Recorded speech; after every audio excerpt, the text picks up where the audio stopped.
মালয়েশিয়ার calling visa FWCMS এর মাধ্যমে কাজ হবে। ৩৫টা এজেন্সি নিয়ে শুরু হচ্ছে।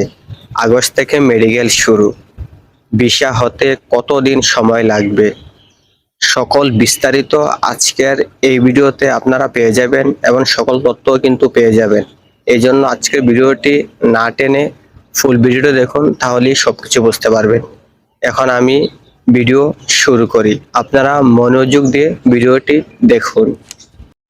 Welcome to BD tech app. যে বিষয়টা নিয়ে কথা বলবো সেটা হচ্ছে মালয়েশিয়ার কলিং ভিসা নিয়ে আপডেটেড তথ্য রয়েছে, সেটা একটু দেওয়ার চেষ্টা করব। সবাই হয়তো ইতিমধ্যে জানেন যে বাংলাদেশের যিনি মন্ত্রী রয়েছে, প্রবাসী কল্যাণ মন্ত্রী, উনি মালয়েশিয়াতে সফর করেছেন। সেখান থেকে একটা পজিটিভ ফিডব্যাক রয়েছে। তারা যেটা রয়েছে সংবাদ সম্মেলন করে যেটা বলেছে, আগস্টের শেষ নাগাদ তারা মূলত হচ্ছে বুয়েসেল এর মাধ্যমে প্রথম ফ্লাইটটা যাবে। বুয়েসেলটা হচ্ছে সরকারি প্রতিষ্ঠানের মাধ্যমে প্রথম ফ্লাইটটা তারা আসলে মালয়েশিয়ার সাথে যেটা রয়েছে, তারা হচ্ছে রিকোয়েস্ট করেছে যে বাংলাদেশ থেকে প্রথম ফ্লাইটটা মালয়েশিয়ার যাবে, এটা তারা বলেছে। মালয়েশিয়ার মেডিকেলটা কিভাবে হচ্ছে, মেডিকেলের সিস্টেমটা আগের সেম ওয়ে দিয়ে হচ্ছে। মূলত হচ্ছে মাইগ্রাম স্লিপ উঠবে, এরপরে হচ্ছে আপনার মেডিকেল করবেন।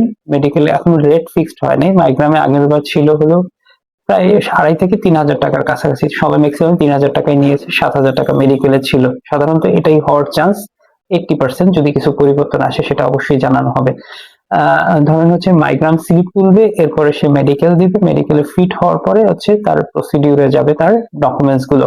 এখানে যেটা রয়েছে এটা হলো মূলত FWCMS এর আন্ডারেই কিন্তু ভিসা হবে। এইবার হয়তো ভিসাটা একটু কুইক বা তাড়াতাড়ি হওয়ার সম্ভাবনা অনেক গুণ বেশি রয়েছে। এখানে যেটা রয়েছে, আপনার ফাইল যখন কুইকলি হবে বা কুইক হবে, তখন হচ্ছে আপনার মূলত যে কলিং এর কথা বলছি, কলিংটা খুব কুইক হতে পারে। গত বছর যেটা রয়েছে অ্যাপ্লাই করার পরেও ভিসা হতে 1 মাস বা তার একটু বেশি সময় লেগেছে। এইবার হয়তো আর একটু র্যাপিডলি বা কুইক হবে। কুইকটা হবে এই কারণে যে হয়তো তারা 10 থেকে 15 দিনের ভিতরে সাবমিট করার পরে কলিং হয়ে যাবে। কিভাবে ফাইল সাবমিট হবে? প্রথম ধাপে হচ্ছে কার্যক্রম চলছে। যেসব কোম্পানি বাংলাদেশ থেকে লোক নিতে চাচ্ছে তারা FWCMS এ প্রথমে নিবন্ধন করছে, তাদের কত কোটা রয়েছে সেটা যাচাই বাছাই হচ্ছে। এরপরে হচ্ছে কর্মীদের প্রথম ধাপে হচ্ছে তারা অ্যাপ্লাই করবে মালয়েশিয়ার কলিং ভিসার জন্য। কলিং ভিসাটা মূলত হচ্ছে যেটা রয়েছে, প্রথমে মেডিকেল হবে, এরপরে হচ্ছে কর্মীরা তাদের ডকুমেন্টস গুলো মালয়েশিয়া যাবে। মালয়েশিয়া থেকে হচ্ছে তারা হচ্ছে যেটা রয়েছে ইন্স্যুরেন্স কিনবে কোম্পানি। ইন্স্যুরেন্স কিনে কলিং এর যে ফি রয়েছে নির্ধারিত ফি পেমেন্ট করে ফাইলটা সাবমিট করবে। এই সাবমিট করার পরে 10 থেকে 15 ওয়ার্কিং ডেজ এর ভিতরে আশা করা যাচ্ছে যে কলিংটা হয়ে যাবে। কলিং হওয়ার পরের ধাপে হচ্ছে ই ভিসা হবে। ই ভিসা হওয়ার পরে হচ্ছে ম্যান পাওয়ার ডিটেলস হচ্ছে হয়ে তারা কিন্তু ফ্লাই করবে। তবে এটা যেটা রয়েছে বাংলাদেশ গভর্নমেন্ট থেকে যেটা করা হয়েছে, গত বছর যে 49টা লাইসেন্সের সিন্ডিকেট করে তারা যে ভিসা করেছিল, সেই 49টা লাইসেন্সকে তারা স্থগিত করেছে। যেখানে আসলে মানুষের বিগ ফিশ গুলো রয়েছে, যেমন ক্যাটাসিস আছে, আপনার অরবিটাল আছে, আরো বেশ কিছু নামি দামি সবগুলোই কিন্তু বাংলাদেশের ব্র্যান্ডের, তাদের কিন্তু সুখ্যাতি রয়েছে। নট অনলি মালয়েশিয়ার বাজার, প্রত্যেকটা দেশেই তারা কিন্তু ভালো ইন্ডিভিজুয়ালি খুব ভালো পারফরমেন্স করেছে। প্রচুর ওয়ার্কার কিন্তু তারা বিদেশে গিয়েছে। যেহেতু তারা আসলে ফ্যাসিবাদ যে গভর্নমেন্ট ছিল সেই গভর্নমেন্টের হচ্ছে সিন্ডিকেটে ছিল, সেই হিসেবে তাদের কিন্তু লাইসেন্স গুলো ব্যান্ড করেছে। যতটুকু শুনতে পেয়েছি যে হয়তো 35টা লাইসেন্স নিয়ে প্রথম ধাপে হয়তো পুরা সিস্টেমটাকে কন্ট্রোল করবে। এখানে একটা জিনিস তারা কভার করেছে, সেটা হচ্ছে মালয়েশিয়ার উপরে ছেড়ে দিয়েছে। মালয়েশিয়া থেকে যে লাইসেন্স গুলোকে বলবে যে তারা শুধু একটা টেক কেয়ার করবে, যেহেতু এটা বিশাল বড় মার্কেট বা বড় লাইসেন্স এরিয়া, তারা হয়তো কিছু আন্ডারে দিয়ে দিবে কিছু লাইসেন্সের, যারা মূলত পুরো মার্কেটটাকে অবজার্ভ করবে। যতটুকু জানতে পেরেছি হয়তো 35টা লাইসেন্স আসতে পারে প্রথম ধাপে, হয়তো ধাপে ধাপে আরো কিছু লাইসেন্স ইনক্রিজ করা হতে পারে।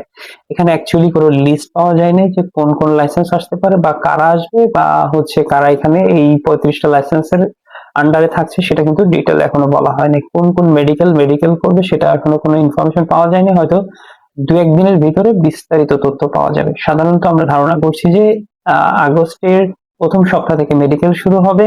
হয়তো এর পরের ধাপে হচ্ছে তারা হয়তো কলিং এর জন্য সাবমিট করবে। হয়তো আগস্ট বা সেপ্টেম্বর থেকে একবার ফুললি বাংলাদেশ থেকে কর্মী যাওয়া শুরু হবে। স্পেশালি যারা মালয়েশিয়ার জন্য এতদিন ধরে ওয়েট করতেছে, তারা হয়তো 2-1 দিনের ভিতরে বিস্তারিত তথ্য জেনে যাবেন।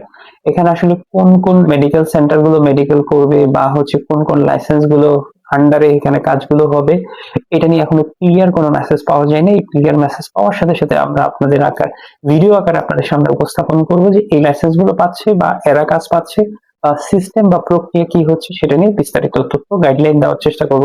তারপরে যেটা আনুমানিক ধারণার উপর আমরা ধারণা করছি, যেটা হচ্ছে মাইগ্রাম স্লিপ উঠবে, এরপরের ধাপে মেডিকেল হবে। মেডিকেল হওয়ার পরে যেটা ফিঙ্গারপ্রিন্ট বা ছবি টবি দিয়ে মেডিকেল করে, ওভাবে মেডিকেল হবে। পরের ধাপে গিয়ে তারা কলিং এর জন্য সাবমিট করবে, কলিং হবে। এরপর বাংলাদেশে হয়তো যেগুলো অবজার্ভ করার কথা বলা হচ্ছে যে 35টা লাইসেন্স বা আরো বেশি কিছু যদি ইনক্রিজ হয়, এইটা মূলত যেটা রয়েছে তাদের আন্ডারে কিন্তু ম্যান পাওয়ার হবে। এই হলো মূল সিস্টেম বা প্রক্রিয়া। এই প্রক্রিয়ার মাধ্যমে পুরা কার্যক্রমটা চালু হবে বা পুরা কার্যক্রম হবে। তো এই হলো মেইন বিষয়। মালয়েশিয়া নিয়ে যদি আরো কোনো লেটেস্ট আপডেট থাকে অবশ্যই আপনাদের মাধ্যমে আমরা উপস্থাপন করার চেষ্টা করব ভিডিও আকারে।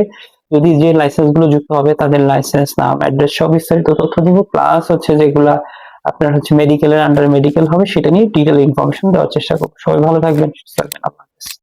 প্রিয় বন্ধুরা, আশা করি মালয়েশিয়া কলিং, ভিসা, মেডিকেল সকল কিছু সম্পর্কে আপনারা এই ভিডিওর মাধ্যমে ক্লিয়ার হতে পেরেছেন। যদি আমাদের চ্যানেলে নতুন হয়ে থাকেন তাহলে চ্যানেলটি সাবস্ক্রাইব করে পাশে থাকতে পারেন। দেখা হচ্ছে অন্য এক ভিডিওতে। আল্লাহ হাফেজ।